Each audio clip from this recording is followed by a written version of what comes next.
Welcome back to my channel. দেখো, আজকে আমার একটা নতুন রেসিপি, সেটা হচ্ছে চিংড়ি মাছের মালাইকারি। চিংড়ি মাছের মালাইকারি বানাতে গেলে যে সমস্ত উপকরণগুলো আমাদের প্রয়োজন সেগুলো দেখো বন্ধুরা, একটুখানি দেখে নিই আমরা প্রথমে কি কি আছে। প্রথমত চিংড়ি মাছ, নারকেল। আমরা জানি মালাইকারি করতে গেলে যেটা খুব ইম্পর্টেন্ট সেটা হচ্ছে নারকেলটাকে আমি কুড়িয়ে রেখেছি, এটা আমি উষ্ণ গরম জলে এটাকে দিয়ে আমি দেখাচ্ছি পরে প্রিপারেশনটা। টমেটো কুচি, রসুন, পেঁয়াজ, আদা, জিরে, কাঁচা লঙ্কা, আর এটা দুটো আমি শুকনো লঙ্কা নিয়েছি কারণ রঙটা একটু সুন্দর আসে, তাই আমি অল্প দিচ্ছি। তার সঙ্গে আমি ফোড়ন হিসাবে ইউজ করব কালো জিরে, এবং তার সঙ্গে রয়েছে গরম মশলা, সঙ্গে এটা সর্ষের তেল, লবণ আর হলুদ। দেখো বন্ধুরা, প্রথমে আমি যেটা প্রস্তুত করে নেব সেটা হচ্ছে এটা ওয়ার্ম ওয়াটার। তার মধ্যে আমি এই নারকেল যে কুড়িয়ে রাখা হয়েছে এটাকে আমি এর ভেতরে দিয়ে দেব। এর ভেতরে দিয়ে আমি ভেতরের যে নির্যাসটা, দুধটা আমি বের করে নেব।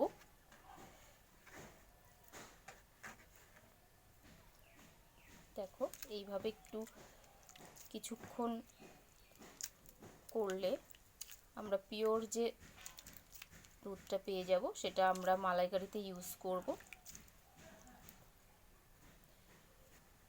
দেখো বন্ধুরা, এটা আমি যে নারকেলটা আমি বললাম কুড়িয়েছি, সেটা দেখো একদম উষ্ণ গরম জলে চটকে পুরো দুধটা বের করে নিয়েছি, এতটা হয়েছে।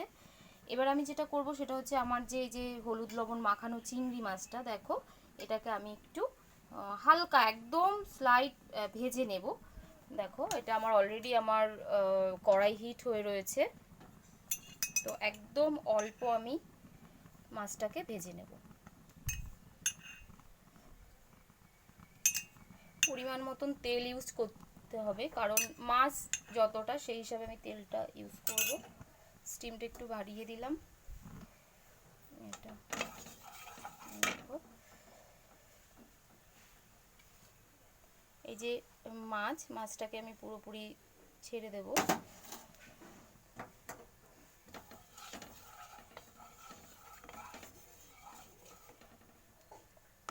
দেখো, কড়াই থেকে ধোয়া উঠছে, তো আমি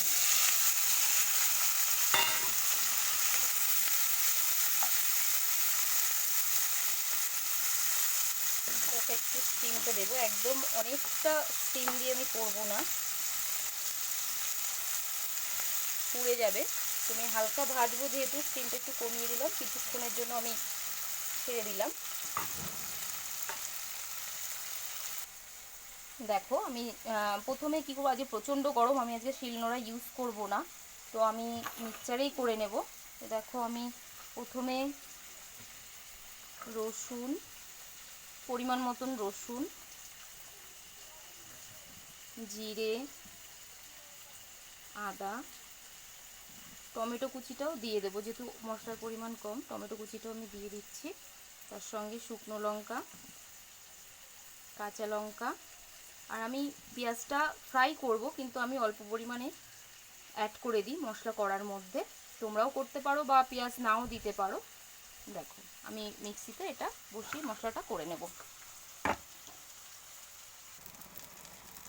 দেখো বন্ধুরা, আমার চিংড়ি মাছ ফ্রাই হয়ে গেছে, আমি এটাকে নামিয়ে নেব।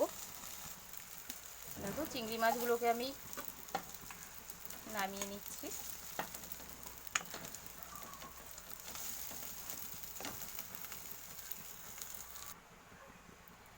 দেখো, কড়াই তো হিটই হয়ে রয়েছে, তো পরিমাণ মতন আমি তেলটা নিচ্ছি। স্টিমটা একটু বাড়িয়ে দিলাম।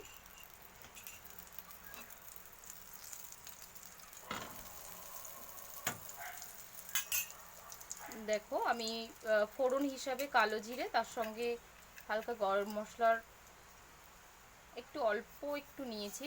প্রথমে কালো জিরেটা আমি দিয়ে দিলাম, সঙ্গে গরম মশলার হালকা আমি একটু নাড়িয়ে নেব। স্টিমটা একদম কমিয়ে নিতে হবে, পুড়ে গেলে হবে না। তো প্রথমে আমি পেঁয়াজটাকে ফ্রাই করে নেব।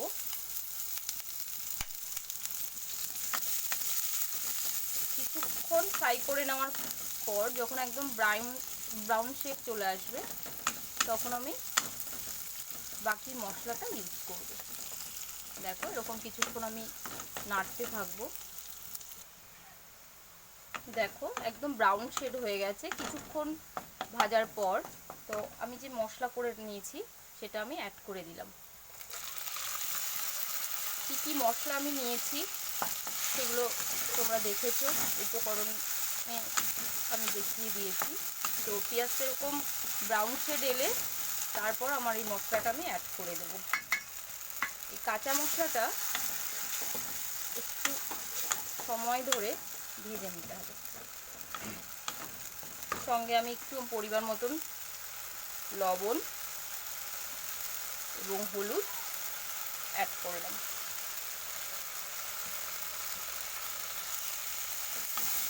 দেখো একটু ভাজা ভাজা করে নেব।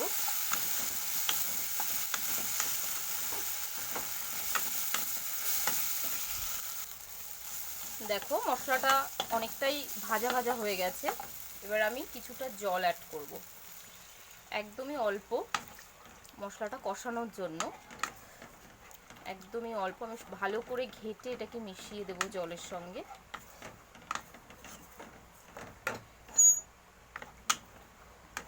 দেখো আর একটু জল অ্যাড করলাম।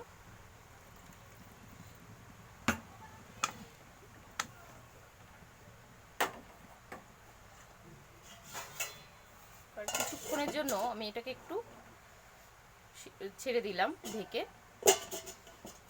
5 মিনিটের জন্য। দেখো বন্ধুরা ঢাকনাটা তুলে ফেললাম। দেখো মশলা থেকে কষানোটা যেহেতু কমপ্লিট হয়েছে, মশলা থেকে তেল ছাড়তে শুরু করেছে। আমি একটু জাস্ট নাড়িয়ে নেব।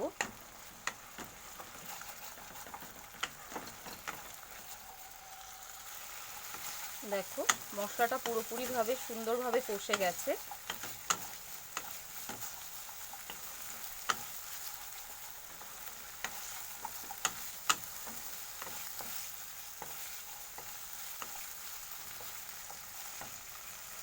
দেখো তেল ছেড়ে দিয়েছে। এই যে নারকেলের যে দুধটা রেডি করা হয়েছিল সেটা আমি আস্তে আস্তে করে ঢেলে দেবো, অল্প অল্প করে। দেখো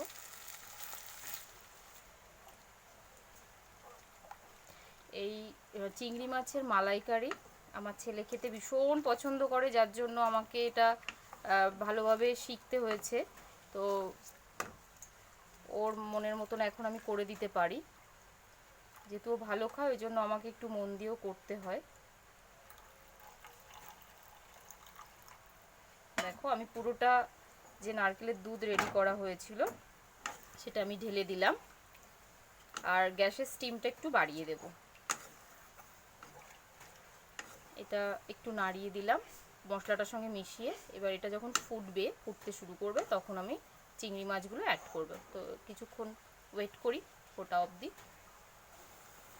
দেখো বন্ধুরা ঝোলটা ফুটতে শুরু করেছে।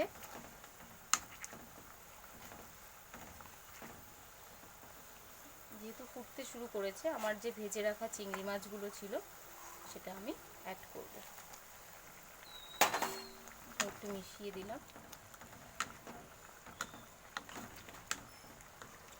তার মধ্যে লবণ হলুদটা পরিমাণ মতন হয়েছে, এবং লবণ হয়েছে কিনা একটু সেঁকে নিতে হবে। দেখো হালকা লবণ অ্যাড করলাম, একটু লবণ কম হয়েছে, একদমই অল্প অ্যাড করলাম। দেখো তৈরি হচ্ছে চিংড়ি মাছের মালাইকারি। এটা আমার ছেলের ভীষণ ফেভারিট একটা ডিশ, ভীষণ পছন্দ করে। গ্যাসের স্টিমটা একটু বাড়িয়ে দেব ঝোলটা টানানোর জন্য। দেখো ফুটতে শুরু করেছে।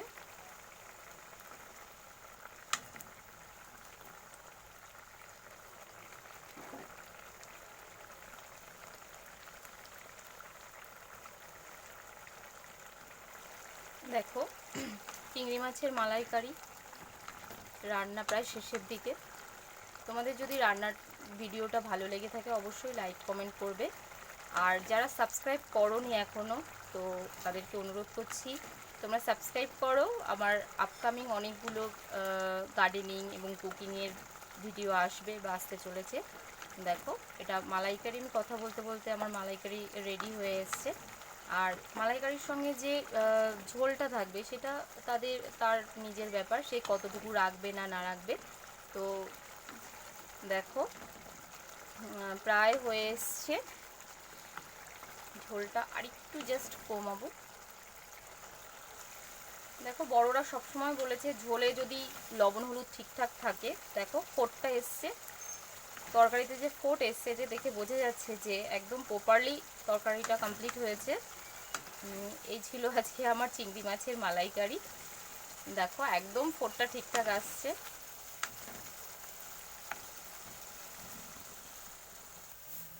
দেখো যে চিংড়ি মাছের মালাইকারি, সেটা আমি এই ডিশটায় ঢেলে ফেললাম।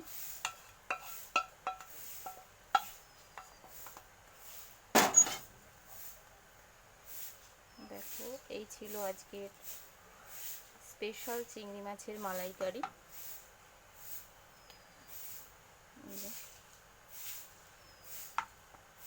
ভালো লাগলে অবশ্যই লাইক কমেন্ট করতে ভুলবেন না।